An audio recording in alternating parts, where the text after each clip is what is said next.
Hello students, welcome on my YouTube channel Physics by Pradeep Kumar. Today in this video we will discuss about your next topic, which is nothing but capacitor or condenser. Okay, in last lecture we have discussed about the capacity of a conductor and we have find out the relation for the capacitance of a conductor for a conductor of spherical shape is nothing but C equals to 4 pi epsilon naught R. Clear?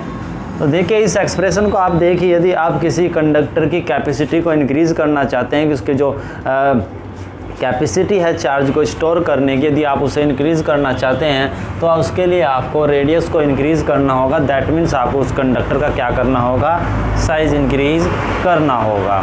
जो और आपने यहाँ से calculate भी किया था कि एक कंडक्टर की जो काफ़ी लार्ज साइज़ में था, जिसे हमने अर्थ के साइज़ के इक्वलेंट कंसीडर किया था, और उसकी जब कैपेसिटी कैलकुलेट की थी तो वह ऑलमोस्ट आपकी ऑलमोस्ट 711 माइक्रोफैड के अप्रोक्सीमेट आई थी, जो कि काफ़ी कम थी डेली यूज़ के पॉइंट ऑफ व्यू से। तो उसकी कैपेसिटी को इंक्रीज़ करने के लिए हम अनदर कंसेप्ट को यूज़ करेंगे, और उस कंसेप्ट में आप देखेंगे कि मैं आपको एक्सप्रेशन भी ड्राइव कराऊंगा कि without changing the size of the plates of the conductor we can increase the capacity of that device, and such a device is known as capacitor or conductor.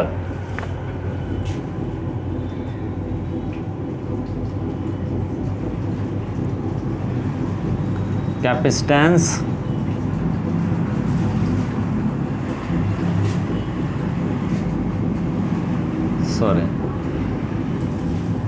capacitor. Okay, what is this capacitor? Electrical capacitor.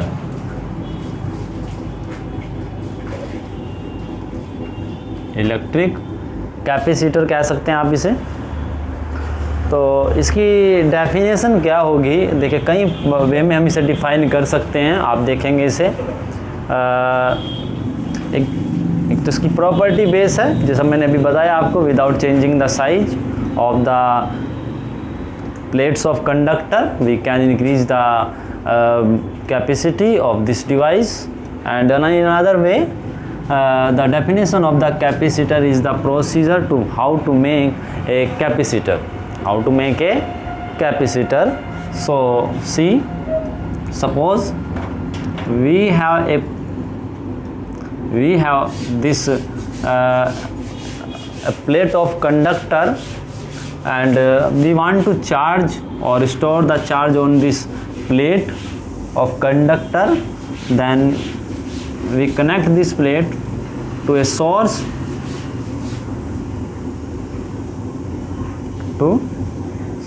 कर दीजिए। अब source क्या होगी, high potential पे होगी, positively होगी। तो high potential पे है, तो यहाँ से आप देखिए कंडक्टर के पास बहुत सारा आपके फ्री इलेक्ट्रॉन्स होंगे इन लार्ज अमाउंट में। तो ये आपका पॉजिटिव है, यहाँ पे आपका न्यूट्रल है, बट फ्री चार्ज पार्टिकल्स यहाँ पर आपके एग्जिस्ट करते हैं। तो क्या होगा कि फ्री इलेक्ट्रॉन इसके द्वारा अट्रैक्ट होंगे, और फ्री इलेक्ट्रॉन्स आपके से मूव करके इसके एक पॉजिटिव को क्या करेंगे, न्यूट्रल करेगा। और जैसे ही आपका एक पॉजिटिव न्यूट्रल होगा और एक इलेक्ट्रॉन यहाँ से आपका न्यूट्रल होगा, तो तुरंत यहाँ पर उसकी एक कमी के कारण एक पॉजिटिव डेवलप हो जाएगा। सिमिलरली कोई अनादर इलेक्ट्रॉन यहाँ पर इसके द्वारा न्यूट्रल होगा, तो एक इलेक्ट्रॉन की और कमी होगी, यहाँ पर another positive charge, another positive charge, another positive charge, positive positive positive positive and positive. तो ये प्लेट आपकी पॉजिटिवली चार्ज हो जाएगी, और एक लिमिट तक होगी जब तक कि दोनों के पोटेंशियल इक्वल ना हो जाए। क्लियर है ना? यदि इसका पोटेंशियल बहुत ज़्यादा हाई है यदि इसका पोटेंशियल बहुत ज़्यादा क्या है, हाई है, और ये लगातार आपका कंटिन्यूसली चार्ज हो रहा है, तो एक लिमिट ऐसी आ सकती है जब इसका चार्ज इतना ज़्यादा हो जाए कि इसका पोटेंशियल इतना ज़्यादा हो जाए कि जो आपका इसके चारों ओर जो एयर प्रेजेंस है, जो उसकी डाइलेक्ट्रिक स्ट्रेंथ है, ये उसे क्या कर जाए, ब्रेक कर जाए। क्या कर जाए, ब्रेक कर जाए। तो उस कंडीशन के बाद ये आपका ओवरचार्ज नहीं होगा। देखिए, दो कंडीशन होगी इसके चार्ज होने की मैक्सिमली, या तो इनके पोटेंशियल इक्वल हो जाए, और या ये मैक्सिमली वहाँ तक चार्ज होगा जहाँ तक ब्रेकडाउन ना हो। ठीक है, अब चलिए सेकंड प्लेट की यदि बात की जाए, ये तो आपका एक कंडक्टर का प्रोसीजर हो गया। यदि आपको इसकी कैपेसिटी इंक्रीज़ करनी, मोर चार्ज आपको स्टोर करना है, तो उसके लिए इसका साइज इंक्रीज़ करना होगा। अब हम अनादर वे कंसिडर करेंगे। यहाँ पर हम इसके नियर एक अनादर प्लेट रखेंगे कंडक्टर की, थोड़े से सेपरेशन पर, बहुत स्मॉल सेपरेशन होगा। वो ऐसा क्यों होगा आपको बताया जाएगा बाद में। तो यहाँ पर एक प्लेट रखी जाएगी। यहाँ पर सपोज़ कर लीजिए भी एयर है या कोई अनादर डाइलेक्ट्रिक मीडियम है, बट कंडक्टिंग मीडियम नहीं है। तो यहाँ पर जो चार्जिंग हुई वो आपका जो चार्जिंग का मेथड था चार्जिंग बाय कंडक्शन। ठीक है ना। अब यहाँ पर देखिए, एक ये पॉजिटिवली चार्ज प्लेट आपके पास है, ये आपकी एक न्यूट्रल प्लेट है जिसके पास बहुत सारे फ्री इलेक्ट्रॉन्स हैं, और ये बहुत ज़्यादा इसके नियर है। तो सपोज़ करिए कि ये आपकी जो प्लेट है इसके कहीं ना कहीं इलेक्ट्रिक फील्ड में प्रेजेंस होगी, और उस इलेक्ट्रिक फील्ड के कारण इसके जो इलेक्ट्रॉन्स, जो फ्री इलेक्ट्रॉन्स है, वो इस चार्ज प्लेट के द्वारा क्या होंगे, अट्रैक्ट होंगे। तो ये आपका सपोज़ कीजिए कि आपका कोई निगेटिव चार्ज इधर अट्रैक्ट हुआ, तो एक निगेटिव चार्ज यहाँ पर आ जाएगा, लेकिन जिधर से ये अट्रैक्ट हुआ होगा वहाँ पर आपकी क्या हो जाएगी, 1 इलेक्ट्रॉन की डिफिशियंसी हो जाएगी। तो जिसके कारण वहाँ पर एक पॉजिटिव चार्ज भी आपका इंक्रीज़ करेगा। तो सिमिलरली यहाँ पर आपका होगा, यहाँ पर होगा, यहाँ पर, यहाँ पर, यहाँ पर, यहाँ पर, यहाँ पर, यहाँ पर, यहाँ पर, ये हो गया। इतना ही यहाँ पर आपका पॉजिटिव चार्ज डेवलप हो जाएगा। क्लियर है ना। तो यहाँ पर आप देखिए, विदाउट एनी कॉन्टैक्ट आपका चार्ज डेवलप हुआ। तो ये मेथड होता है आपका चार्जिंग बाय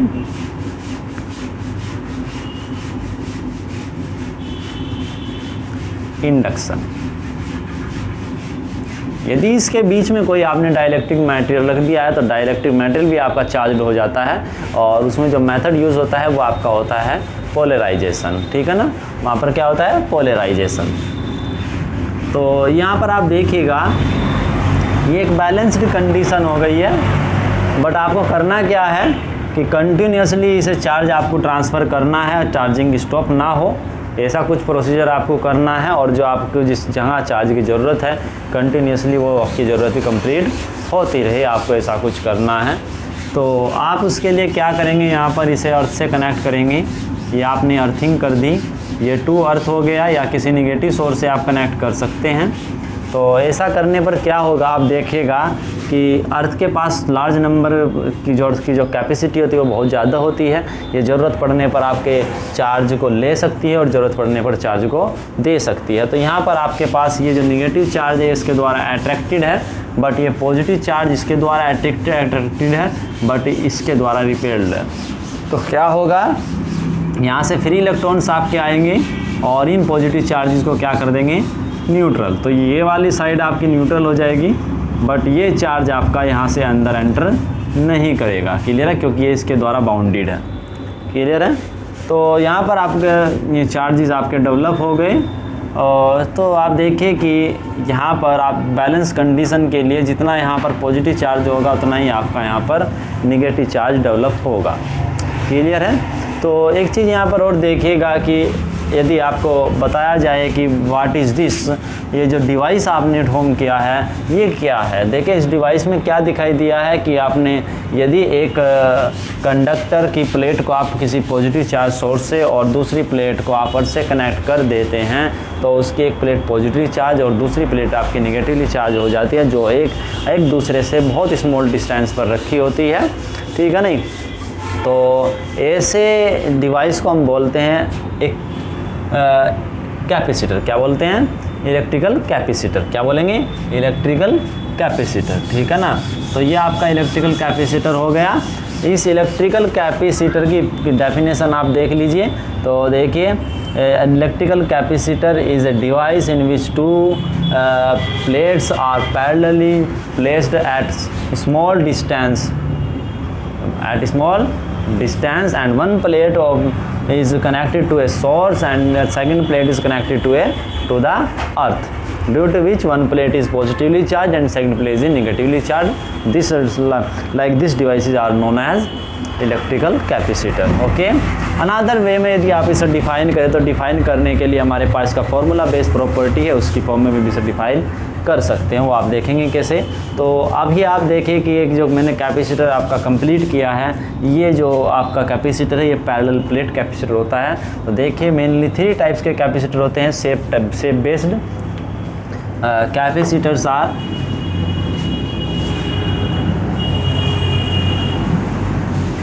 थ्री टाइप्स के होते हैं आपके on the basis of their shapes. Clear है ना। फर्स्ट आपका होता है पैरेलल प्लेट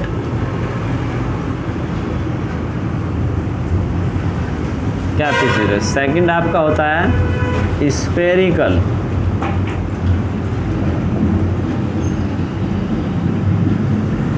और तीसरा आपका होता है सिलेंड्रिकल।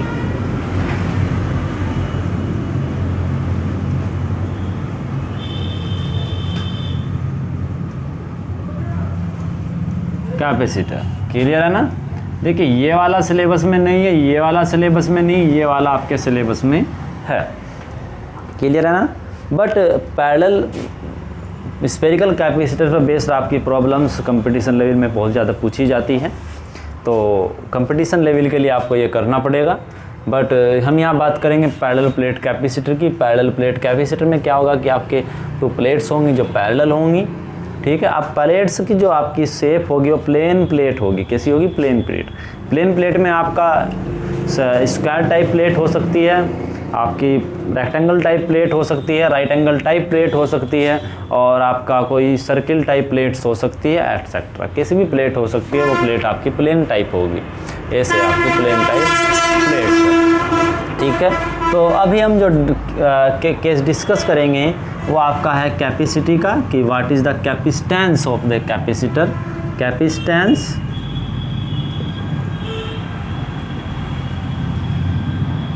Of a capacitor. तो कैपेसिटर के हम कैपेसिटेंस को क्या करेंगे? डिफाइन करने की कोशिश करेंगे। देखिए वहाँ पर क्या था कि आपके पास एक कंडक्टर था, आपने उसे चार्ज दिया, चार्ज प्रोवाइड कराने से क्या उसका पोटेंशियल इंक्रीज़ किया। That means charge is directly proportional to the potential given to the conductor. But यहाँ पर आप देखें थोड़ा सा इसी तरीके से ज़रा सेट करने की कोशिश कीजिए। यहाँ से आप इसे क्या कर रहे हैं? चार्ज ट्रांसफ़र कर रहे हैं, ठीक है। इनिशियली यहाँ पे आपका चार्ज 0 था, यहाँ पर भी 0 था, तो पोटेंशियल डिफरेंस आपका कितना था? 0। But after giving a amount of charge, here positive charge, there is a negative charge, so here is a potential high potential and there is a low potential, so there established a potential difference, and as we increase the charge to give the plates this plate, the electric potential difference between the plate increases. That means जब इसे जैसे जैसे charge आप देते चले जाएंगे वैसे वैसे इसके प्लेट्स के बीच का जो पोटेंशियल डिफरेंस होगा वो भी आपका क्या हो जाएगा? इंक्रीज़ हो जाएगा। याद रखिए यहाँ पर हम बात करते हैं पोटेंशियल डिफरेंस की और वहाँ पर हम बात करते थे पोटेंशियल की। ये डिफरेंस है आपका कैपेसिटर और एक है कंडक्टर के कैपेसिटेंस में, ठीक है ना। That is Q is directly proportional to the potential difference between the plates of the capacitor, implies that this will be equals to Q equals to CV, implies that C will be equals to Q by V. Formula in both cases is like same, but the definition of both are changed, because here the potential, here this is V is not a potential but also it's a potential difference between the plates of the capacitor, है ना, ठीक है। तो but वहाँ पर आपने देखा था कि जो पोटेंस जो आपने भी कंसिडर किया था फॉर्मूले में वो आपका क्या था? Potential of a conductor. ठीक है ना। ये गिवन अमाउंट ही है चार्ज की और ये पोटेंशियल इंक्रीमेंट है आपका। तो यूनिट भी वही होगी, डायमेंशन फार्मूला भी वही होगा, बट थोड़ा सा चेंज आएगा। यहाँ पर हमें पोटेंशियल डिफरेंस कैलकुलेट करना होगा, वहाँ पर हमने कैलकुलेट किया था पोटेंशियल। ठीक है, तो आर्टिकल अब जब हम कैलकुलेट करेंगे अकॉर्डिंग टू द सिलेबस, अब हम पैरेलल प्लेट कैपेसिटर का कैपेसिटेंस कैलकुलेट करने की कोशिश करेंगे। तो नेक्स्ट हेडिंग हमारी इसी पर बेस्ड होगी, कैपेसिटेंस ऑफ ए कैपेसिटर। ठीक है ना, एक्सप्रेशन फॉर द, चलिए एक्सप्रेशन फॉर द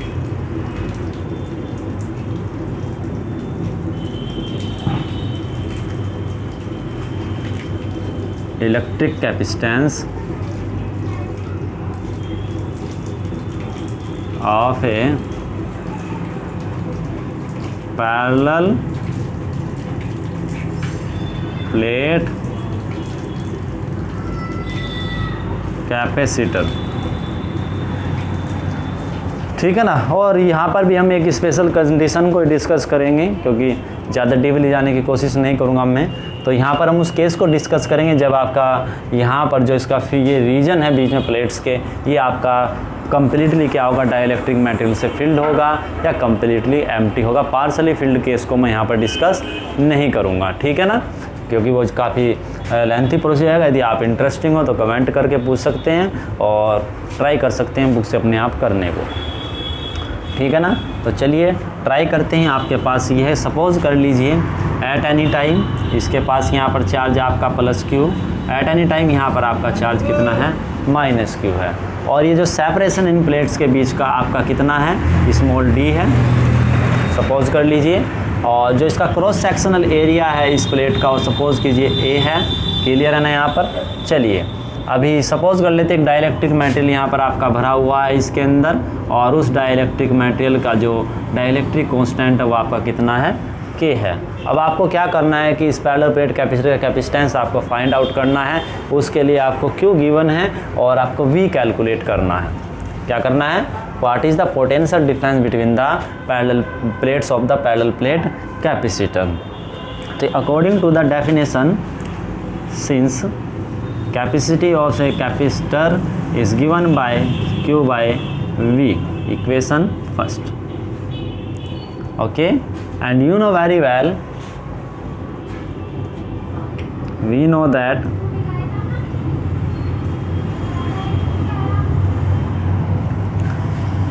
अब आपको v कैलकुलेट करना है। v कैलकुलेट करने के लिए आपको क्या करना होगा, देखिएगा ज़रा यहाँ पर। तो आपने इलेक्ट्रिक फील्ड के साथ v का रिलेशन पढ़ा होगा जब हमने पोटेंशियल ग्रेडियंट की बात की थी। We know that E equals to v by D. Okay, relation generally ये था delta V by delta X का, बट यहाँ पर डेल्टा एक्स आपका क्या है, separation between these two plates is D and the potential difference between these two plates is delta V, that is V. So implies that v will be equals to ed. This is equation number first. If you want to calculate c, then we have requirement of the v, but if you want to calculate the v, for this we have requirement of e. But you know very well these are two parallel plates which are oppositely charged. और Gauss's theorem में हमने बात की थी ऐसी कुछ condition की जिसमें आपके पास एक चार्ज शीट थी और दो चार्ज शीट हमने पैरेलल रखी थी जो अपोजिटली चार्ज थी, जिनकी चार्ज डेंसिटी आपकी सेम थी और उनके लिए आपने इलेक्ट्रिक फील्ड फाइंड आउट करने की कोशिश की थी। ठीक है, यहाँ पर इसी कंडीशन को हम कंसिडर करते हैं। सपोज़ कीजिए कि आपके पास एक पॉजिटिव प्लेट ये यहाँ पर है, तो और एक पॉजिटिव निगेटिव प्लेट आपके पास यहाँ पर है। तो यहाँ पर देखें इन दोनों के कारण कुछ इलेक्ट्रिक फील्ड्स तो प्रोड्यूस होंगे। इसके कारण जो इलेक्ट्रिक फील्ड होगा टुवर्ड्स राइट और इसके कारण भी जो इलेक्ट्रिक फील्ड होगा वो भी क्या होगा, towards right. So this is E1 and this is E2, दोनों ही आपके सेम डायरेक्शन में है। तो जो रिजल्टेंट इलेक्ट्रिक फील्ड होगा वो आपका क्या होगा, this will B E towards right. तो यही हम कैलकुलेट करने को सिंस E इक्वल्स टू आपका क्या होता है, E1 plus E2, but E1 कितना है आपका यहाँ पर ज़रा देखने की कोशिश कीजिए। E क्या होता है आपको पता होगा यहाँ पर sigma upon epsilon naught, 2 epsilon naught. तो this formula is like that sigma upon 2 epsilon naught plus sigma upon 2 epsilon naught. ये आपका क्या होता है, फॉर्मूला होता है किसके लिए, electric field due to a infinitely long charged plate, ठीक है ना। तो ये कैलकुलेट करने पर हमें क्या मिलेगा, सिग्मा बाय एप्सिलॉन नॉट, ठीक है। ये बात जब हम कर रहे हैं वो है तब जब यहाँ पर मीडियम क्या था, free space. If there is a medium then of dielectric constant K, then this will be converted into sigma upon 2k epsilon naught, 2k epsilon naught, that is k epsilon naught, okay, and this value put in second, and you know very well also sigma is equal to q by a, because this charge distributed on this surface whose cross sectional area is capital A, okay. So after this putting this value we will becomes q by k a epsilon naught. Now put in first, then we give second, then we get v equals to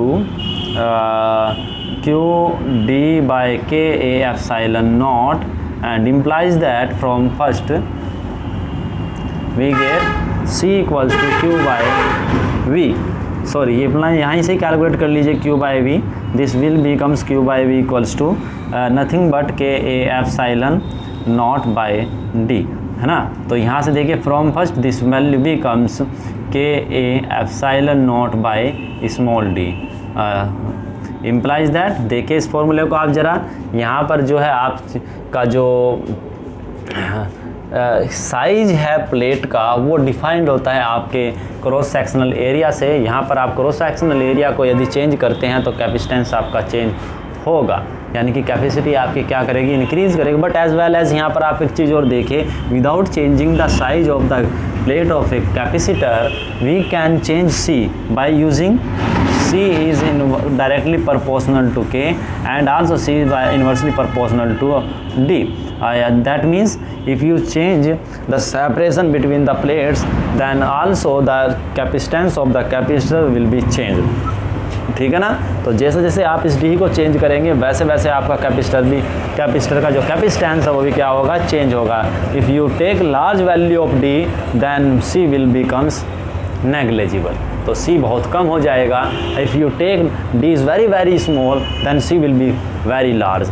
तो हमें यदि किसी capacitor का capacitance increase करना है तो उस case में हमें क्या करना होगा, इसका क्रॉस सेक्शनल एरिया बढ़ाना होगा कैपेसिटर की प्लेट का, ठीक है। दूसरा क्या करना होगा, एक डाइलेक्ट्रिक कांस्टेंट मटेरियल लेना होगा जिससे हाई डाइलेक्ट्रिक मटेरियल उसके अंदर डाला जाए और कैपेसिटेंस इंक्रीज़ कर दिया जाए। दूसरा जो प्लेट्स के बीच का जो सेपरेशन है वो नेग्लिजिबल किया जाए, हाँ ठीक है ना। तो उससे हम क्या कर सकते हैं, इलेक्ट्रिकल कैपेसिटेंस जो है किसी कैपेसिटर का वो क्या किया जा सकता है, इंक्रीज़ किया जा सकता है। क्लियर है ना। तो उसे काफ़ी इजीली आप इसे इंक्रीज़ कर सकते हैं, कोई प्रॉब्लम नहीं आएगी।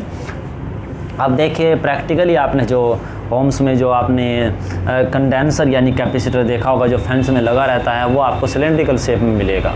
कैसा मिलेगा, सिलेंड्रिकल शेप में मिलेगा देखने पर, बट सिलेंड्रिकल उसे बना दिया जाता है, बट उसका जो जब आप उसे ओपन करते हैं, ओपन करने पर आपको दिखाई देता है एक पन्नी टाइप एक लेयर खुलकर आती है इस तरीके से।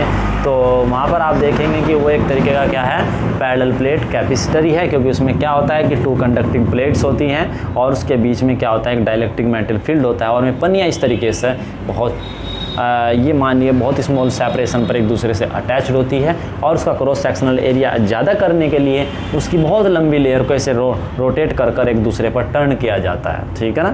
तो आप देखेंगे कि इस तरीके से हम क्या कर सकते हैं, कैपेसिटर का without changing the size of the plates we can increase the capacity of a parallel plate capacitor, okay. तो ये टॉपिक आपका काफ़ी इंटरेस्टिंग है, काफ़ी इंपॉर्टेंट एग्ज़ाम के पॉइंट ऑफ व्यू से, जो कि एग्ज़ाम्स में पूछ लिया जाता है। तो आप इसे कंप्लीट करने की कोशिश करिएगा।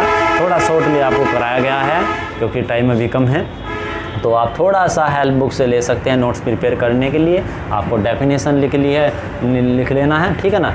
चलिए, okay, thank you for watching this video.